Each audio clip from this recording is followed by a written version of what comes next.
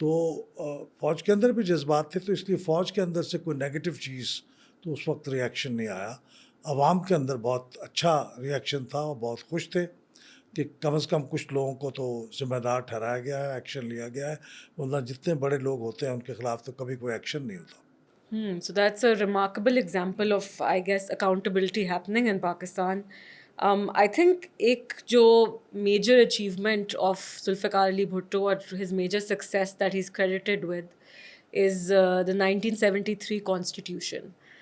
تھوڑا سا آپ ہمیں historically can you take us from وہ چیف یہ مارشل لاء ایڈمنسٹریٹر بنے and from there how did he go on to create this constitution, کتنی یونانیمسلی بنی، can you shed some light on that? میں اس کے بارے میں بات کرتا ہوں، لیکن وہ پہلے ہم جو بات کر رہے تھے کہ لوگوں کا جو جذبہ تھا وہ بہت نیچے تھا، تو ایک دوسری چیز جو انہوں نے کی وہ تھی اسلامک سمٹ. پاکستان کی ہسٹری میں اتنے اسلامک کنٹریز کے سربراہان، king Faisal was there, Yasir Arafat was there, Gaddafi was there, Asad جو تھے سیریا کے وہ موجود تھے، انور السادات بھی تھے. I don't recall all of them, but all the towering personalities of the Muslim world وہاں پہ تھیں. پھر الٹیمیٹلی شیخ مجیب الرحمان بھی بنگلہ دیش سے آئے وہاں پہ، تو اور الجزائر کے ہوری بودیان تھے، وہ بھی موجود تھے. تو یہ ایک بہت بڑا اس سے بھی لوگوں کے اندر ایک بہت جذبہ پیدا ہوا کہ ان کو اعتماد ہوا کہ ہم اکیلے نہیں ہیں، ایک پوری مسلم امہ ہمارے ساتھ کھڑی ہے. تو یہ بھی ان کا بہت بڑا کارنامہ تھا کہ کامیابی کے ساتھ ایک ایسی کانفرنس کر لینا اور اس کانفرنس کے تھرو پھر بنگلہ دیش کے ساتھ ریپروچ کر لینا اور لوگوں کا جذبہ بنا. شیخ مجیب کو بھی Bhutto was the one who allowed ہم ٹو گو ٹو بنگلہ دیش، رائٹ؟ جی یہ تو درست ہے کہ جب انہوں نے ٹیک اوور کیا تھا تو شیخ مجیب الرحمان ویسٹ پاکستان میں قید تھے، اور بلکہ ان کو یہ بتا دیا گیا تھا کہ آپ کی قبر کھدی ہوئی ہے، آپ کو ابھی سزائے موت دے دی جائے گی.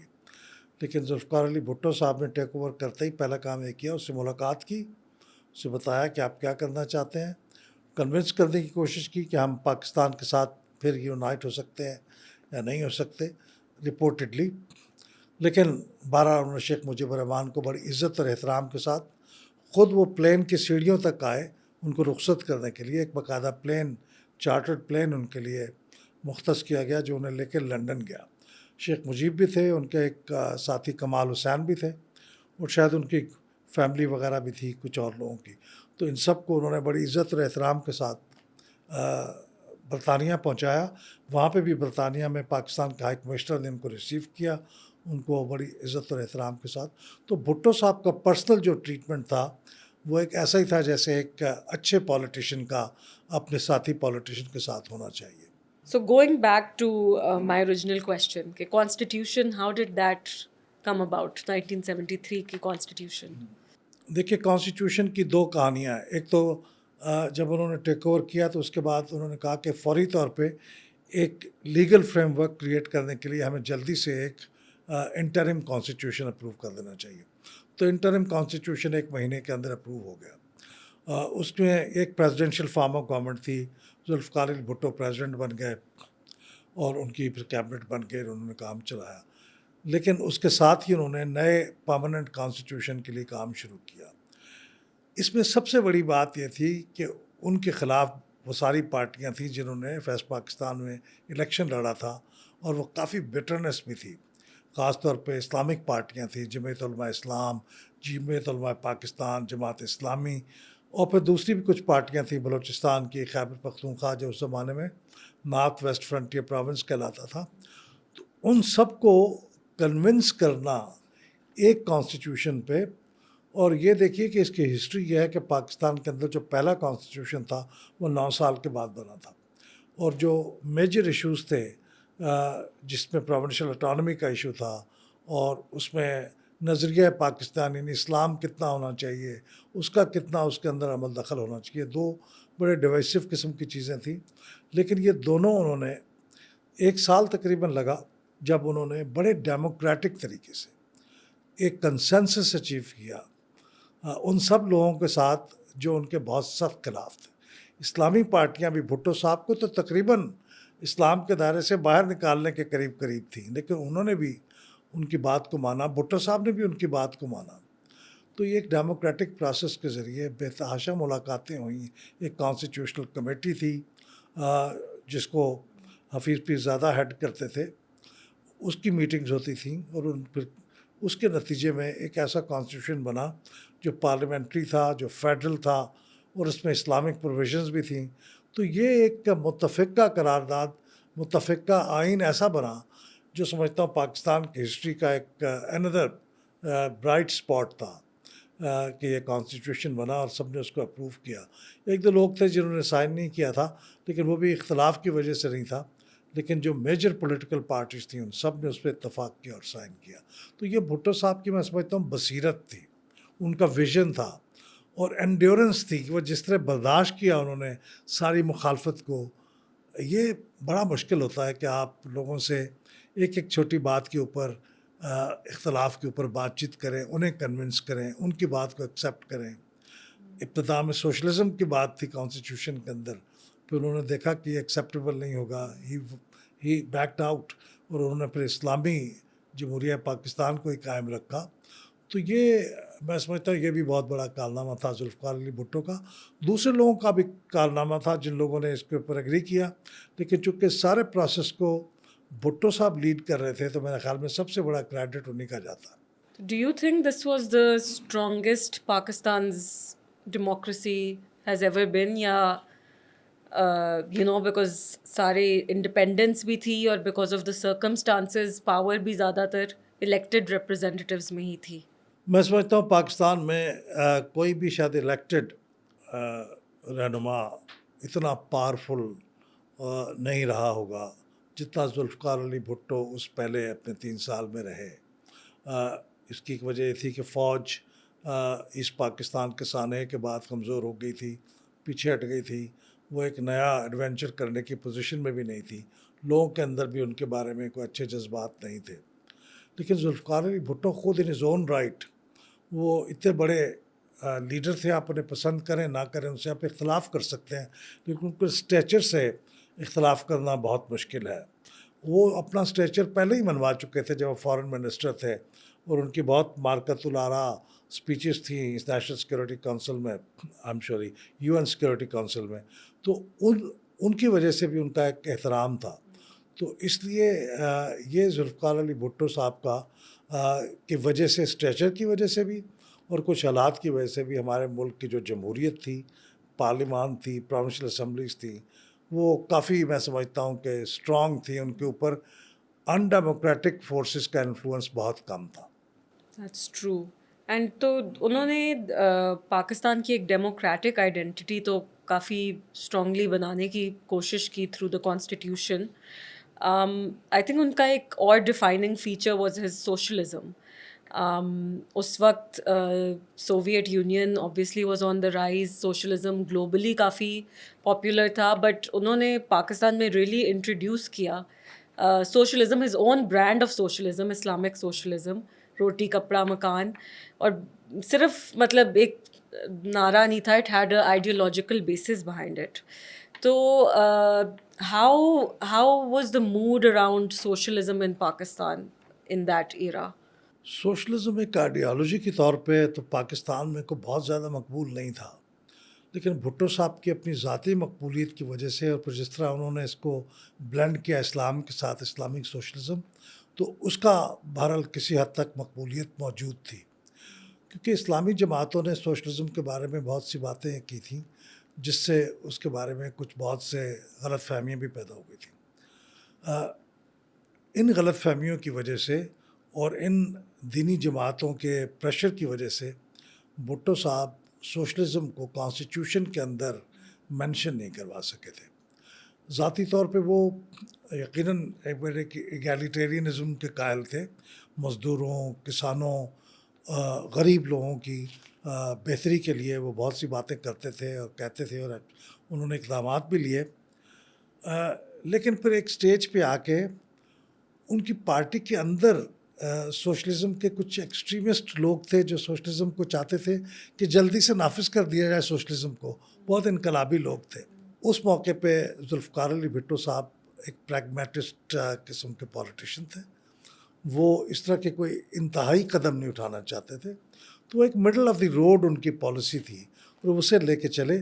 سوشلزم کا بنیادی جو تصور تھا غریبوں کی اور برابری کا تصور, اس کو تو وہ لے کے چلے, لیکن سوشلزم کو انہوں نے بہت زیادہ پھر بعد میں پرسو نہیں کیا. بٹ بہت سے انہوں نے ریڈیکل پالیسیز تو امپلیمنٹ کی, جیسے کہ نیشنلائزیشن. اٹ واز کنسیڈرڈ کہ بہت انہوں نے ایک آؤٹ آف دا باکس نہیں تو کچھ لوگوں کو وہ ایکسٹریم میجر بھی لگا. وہ کیسے لوگوں نے اس کو کیسے لیا, اور وہ was it as unsuccessful as people سے اٹ واز؟ دیکھیے, وہ ایک پاپولسٹ پولیٹیشین بھی تھے.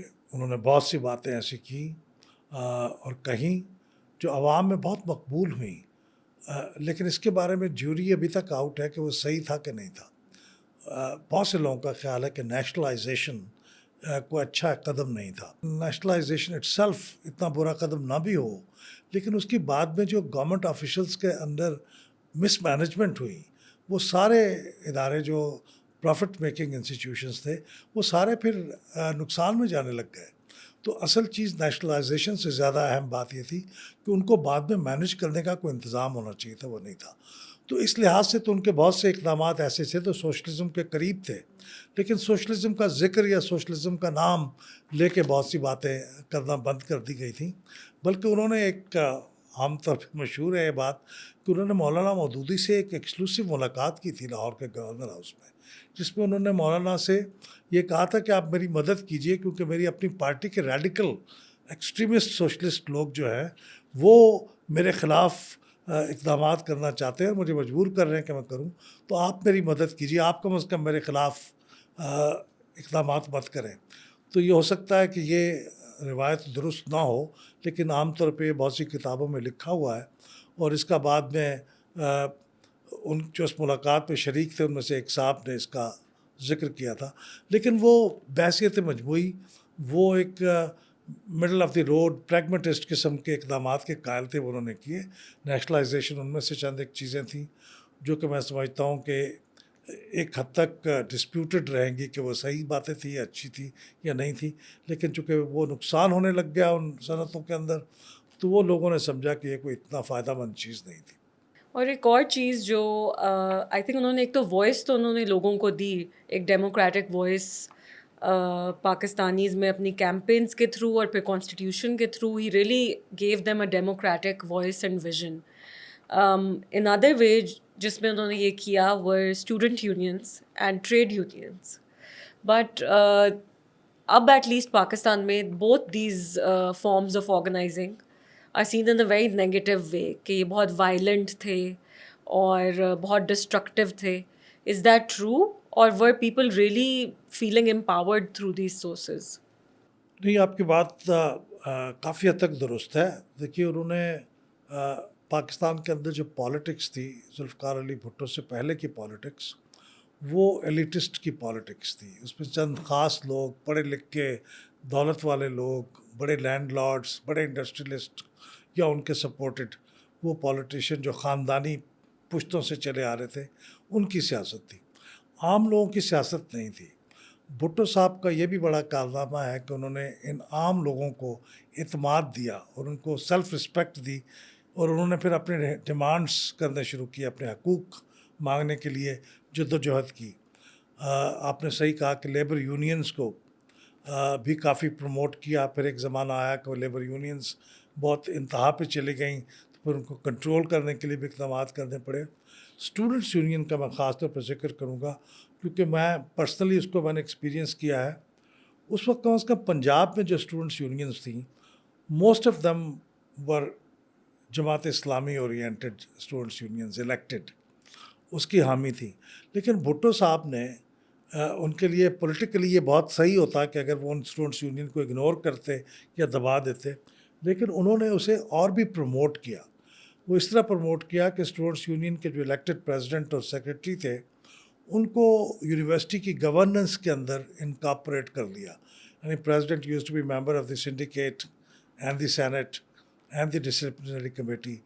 تو یہ ان کا ایک, میں سمجھتا ہوں کہ جمہوری انداز فکر تھا جو انہوں نے کیا, ورنہ ان کی پالیٹکس کے پوائنٹ آف ویو سے یہ کوئی اچھا فائدہ مند چیز نہیں تھی. تو جی ہاں، ان کے زمانے میں عام لوگوں کو، مزدوروں کو، کسانوں کو، غریب لوگوں کو پاکستان کی سیاست کے بارے میں ایک اعتماد ملا کہ ہم بھی اس میں بات کر سکتے ہیں.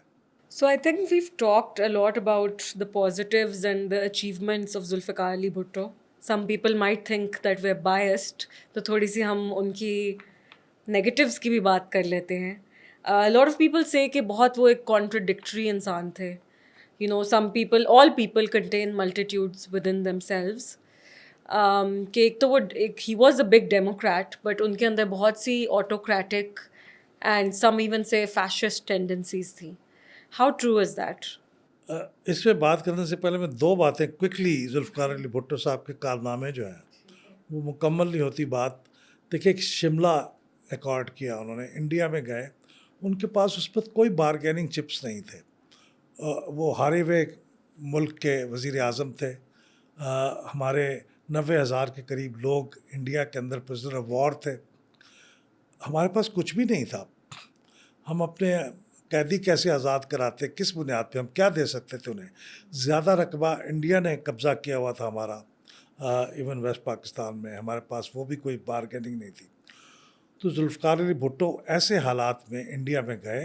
انہوں نے وہاں کی بہت ہی اسٹرانگ اور اس وقت کی بہت مقبول وزیر اعظم اندرا گاندھی کے ساتھ شملہ کے اندر ملاقات کی. ملاقات کے بہت سے راؤنڈز ہوئے اور آخری راؤنڈ سے پہلے یوں لگتا تھا کہ سارے مذاکرات ناکام ہو گئے. لیکن وہ آخری راؤنڈ میں مجھے نہیں پتا کیا ہوا، لیکن وہ 90,000 قیدیوں کی رہائی کا بھی فیصلہ ہو گیا. جو اپنے علاقے ایک دوسرے کے قبضے کیے ہوئے تھے ان کو بھی ویکیٹ کرنے کا فیصلہ ہو گیا. اور سیز فائر لائن کی جگہ ایک لائن آف کنٹرول کشمیر کے اندر، اس کا بھی فیصلہ ہو گیا. اور بغیر کشمیر کے اندر ہمارا جو موقف تھا، ہمارا جو سٹینڈ پوائنٹ تھا، اس پہ کمپرومائز کیے ہوئے یہ ہوا فیصلہ، بغیر کوئی چیز ریٹرن میں دیے ہوئے. تو میں سمجھتا ہوں کہ یہ بھی ان کا بہت بڑا کارنامہ تھا. اور آخری بات، پاکستان کے اندر نیوکلیئر پروگرام جو کنسیو کیا، ویژولائز کیا اور اس کا باقاعدہ آغاز کیا، وہ ذوالفقار علی بھٹو کو کریڈٹ جاتا ہے. ان باتوں سے کوئی انکار نہیں کر سکتا. اب آپ نے یہ بھی بات کہی ہے، یہ بات ٹھیک ہے. جس طرح ان کے کارنامے بہت بڑے ہیں نا، اس لیے بعض ان کی ناکامیاں بھی بہت بڑی ہیں، میں ذاتی طور پہ سمجھتا ہوں. ایک تو ان کا پرسنل جو ٹیمپرامنٹ تھا وہ بہت آٹوکریٹک تھا، جسے کچھ لوگ کہتے ہیں وڈیروں جیسا تھا، کہ وہ اپنے خلاف کوئی چیلنج برداشت نہیں کر سکتے تھے. کہ کوئی ان کے لیڈرشپ کو، کوئی ان کی سپیریورٹی کو چیلنج کرے، وہ برداشت نہیں کرتے تھے.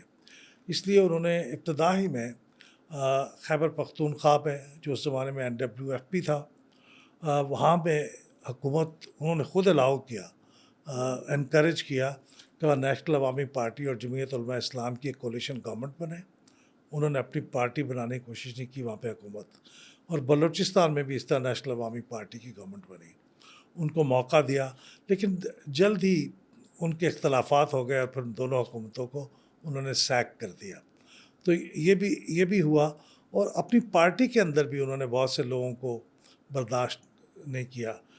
مختار رانا ایک بڑے اہم سیاسی رہنما ہوتے تھے، فیصل آباد سے ان کا تعلق تھا. ان کو قید کیا، ان کو ہٹایا. اور پھر ان کے علاوہ معراج محمد خان ایک بہت بڑی پرسنالٹی تھے. یہ دونوں وہ لوگ تھے جن کو وہ کہتے تھے یہ میرے جانشین ہوں گے، میرے سکسیسر ہوں گے. ان کو بھی اریسٹ کیا، ان کو بھی بہت عرصہ جیل میں رہنا پڑا. تو یہ ان کی اندر یہ ایک خامی تھی. نیشنلائزیشن کا جو انہوں نے فیصلہ کیا، یہ بھی میں سمجھتا ہوں ویل تھاٹ آؤٹ نہیں تھا. ایک ان کے خیال میں تو یہ بہتر تھا کہ اتنے بڑے بڑے جو انڈسٹریلسٹ ہیں ان کو اپنے مقام پہ لایا جائے، لیکن یہ ملک کے لیے لانگ ٹرم پہ کوئی فائدہ مند نہیں تھا. پھر یہ اس آخر میں میرا خیال ہے کہ ان کے دور کے اپنے آخر میں انہوں نے جو اسلامائزیشن کے اقدامات کیے وہ بھٹو صاحب سے کم لوگ ایکسپیکٹ کرتے تھے. لیکن وہ اقدامات اس لیے تھے کہ اس وقت ایجیٹیشن شروع ہو چکا تھا اور ایک بڑا اسلام کا بڑا مقبول سلوگن تھا، تو انہوں نے اس کو بھی ایکسیپٹ کیا. کئی لوگ یہ سمجھتے ہیں کہ وہ بھی انہوں نے درست فیصلہ نہیں کیا. اس سے وہ جو ٹینڈنسیز تھی ایکسٹریمزم کی، ان کو اس پہ اضافہ ہوا. تو یہ چند خامیاں بھی تھیں ان کے اندر مزاج کی. اس کی وجہ سے ان کو ذاتی طور پہ نقصان ہوا, ملک کو بھی نقصان ہوا. لیکن میں جب کمپیئر کرتا ہوں دونوں چیزوں تو میں دیکھتا ہوں کہ ان کی جو خوبیاں تھیں اور ان کے جو کارنامے تھے وہ زیادہ ڈومینیٹنگ ہیں. انہوں نے ملک کو زیادہ فائدہ پہنچایا اور وہ زیادہ یاد رکھنے کے قابل ہے. بہت انٹرسٹنگ ہے کہ یہ پہلے ہم ان کو اپریشیٹ بھی کر رہے ہیں آن ان سم ویز ان کی ڈپلومسی پہ اور کنسنسس بلڈنگ پہ, ان سم کیسز کانسٹیٹیوشن پہ یا پرزنرز آف وار پہ, but in other cases it seems like he was very intolerant اور نہیں ان سے کنسنسس بلڈ ہوتا تھا. تو بہت ایک انٹرسٹنگ یہ کانٹرڈکشن ہے. But going back to what you said about انہوں جو اینڈ میں اسلامائزیشن کی طرف وہ گئے, how did that movement start and how did I guess Zulfikar Ali Bhutto's downfall start? دیکھیے ایک بہت بڑی میں سمجھتا ہوں غلطی ہوئی. وہ 1977 کا الیکشن انہوں نے وقت سے پہلے اناؤنس کیا. یعنی اس وقت انڈیا میں بھی الیکشن نہیں ہوا تھا اور انہوں نے خاص طور پہ بڑے پرائڈ کے ساتھ کہا کہ پاکستان ایک تھرائیونگ ڈیموکریسی ہے اور ہم یہاں پہ وقت سے پہلے الیکشن کرا رہے ہیں. ابھی 1 سال تقریباً اور رہتا تھا, وہ رہ سکتے تھے پرائم منسٹر. تو 1977 کا جو الیکشن تھا وہ اصل میں ان کی ڈاؤن فال کا آغاز ثابت ہوا. اس الیکشن کے دوران ریگنگ کے وائڈ سپریڈ چیزیں سامنے آئیں. یعنی بڑے پیمانے پہ الیکشن کو مینیپولیٹ کیا گیا اور خیال یہ تھا کہ یہ بیوروکریسی نے کیا. ذوالفقار علی بھٹو صاحب نے خود بھی اس کو آتھرائز کیا لیکن ان کے ساتھیوں نے اس کو بہت انکریج کیا. اب دیکھیں نا کتنی عجیب بات ہے, اہم بات نہیں تھی لیکن ان پہ انسسٹ کیا کہ وہ خود بھی ان اپوزڈ الیکٹ ہوں اور ان کے 4 صوبوں کے جو چیف منسٹرز تھے وہ بھی ان اپوزڈ الیکٹ ہوں. یہ کیوں ضروری تھا؟ یہ بالکل ضروری نہیں تھا لیکن یہ کیا گیا اور اس کے نتیجے میں جو ان کے اپوننٹس تھے ان کو کچھ لوگوں کو اغوا کیا گیا, کچھ کو ان کے نامنیشن پیپر کو ریجیکٹ کیا گیا. لیکن بحیثیت الیکشن کے ان جنرل نیشنل اسمبلی کے الیکشن پہلے ہوئے, اس کے کچھ دنوں کے بعد پروونشل اسمبلی کے الیکشن ہونے تھے. تو نیشنل اسمبلی کے الیکشن پہ اتنی بڑے پیمانے پہ ریگنگ ہوئی تھی کہ پھر ایک اچانک ایرپشن ہوئی مخالف پارٹیوں کی طرف سے, لوگوں کی طرف سے ایز اے پروٹیسٹ. تو وہ ایجیٹیشن تھا وہ بڑھتا چلا گیا and that agitation actually reached a level جو ان سے کنٹرول نہیں ہوا اور اس کے نتیجے میں الٹیمیٹلی پھر مارشل لاء لگا. So that is what brought Zulfikar Ali Bhutto. ورنہ اگر وہ یہ ریگنگ نہ ہوتی تو اکثر لوگوں کا خیال یہ ہے کہ وہ جیت پھر بھی جاتے. ہو سکتا ہے وہ 2/3 میجورٹی نہ لیتے, ہو سکتا ہے وہ ان اپوز نہ الیکٹ ہوتے, لیکن اتنی پاپولیرٹی تھی کہ وہ الیکٹ ہو جاتے. لیکن میرے خیال میں وہ ایک بڑا مینڈیٹ چاہتے تھے اور ان کو ایک بڑے مینڈیٹ کی خواہش تھی. یہ ان کے ڈاؤن فال کا بڑا سبب بنا. لیکن اتنی ان پاپولیرٹی بھی تو ہوگی اگر to some extent if they were able to mobilise against him agitation کر سکے, تو کوئی پہلے سے بھی کچھ ان کی ان پاپولیرٹی آن دا رائز تو ہوگی, کوئی ان کی پالیسیز کی وجہ سے یا سم تھنگ. 2-3 چیزیں تھیں جو اکٹھی ہو گئیں. ایک تو یہ کہ انہوں نے جو نیشنلائزیشن کیا تھا 2 فیزز میں, ایک تو الیکشن سے ذرا پہلے اور ایک شروع میں کیا تھا. تو اس نیشنلائزیشن سے جو لوگ متاثر ہوئے تھے نیگیٹیولی وہ سب ان کے بہت خلاف تھے اور وہ انفلوئنشل لوگ تھے, وہ پیسے والے لوگ تھے. انہوں نے ان کے اپوننٹس کو آئی ایم شیور کہ الیکشن کے موقع پہ بہت بینک رول بھی کیا ہوگا. تو 1977 کے الیکشن سے پہلے کی جو نیشنلائزیشن تھی وہ تو چھوٹے چھوٹے یونٹ تھے, فلور ملنگ ملز تھیں یا جیسے اس طرح کے دوسرے کچھ چھوٹے یونٹس تھے, تھریشنگ یونٹس تھے. یعنی ایسے یونٹس تھے جو بہت بڑی انڈسٹری نہیں تھی لیکن ان کو بھی انہوں نے نیشنلائز کیا. تو اس میں ایک بہت بڑی تعداد تھی جو اس سے متاثر ہوئی, تو وہ بھی ان کے خلاف ہو گئے. اور یہ پیسے والے لوگ تھے, انہوں نے میں نے پہلے کہا کہ سپورٹ کیا ان کے مخالفین کو. پھر یہ ہوا کہ یہ جو موومنٹ تھی یہ شروع میں تو کوئی اتنی زیادہ اسٹرانگ نہیں تھی, لیکن پھر جس طرح ہوتا ہے پاکستان کے کانٹیکس میں, تحریک پاکستان لے لیں یا یہ تحریک لے لیں, اس کے اندر ریلیجن کا عنصر انٹروڈیوس ہوا. اور یہ پھر بھٹو صاحب کے خلاف تحریک نہیں تھی, یہ تحریک نظام مصطفیٰ بن گئی کہ پاکستان کے اندر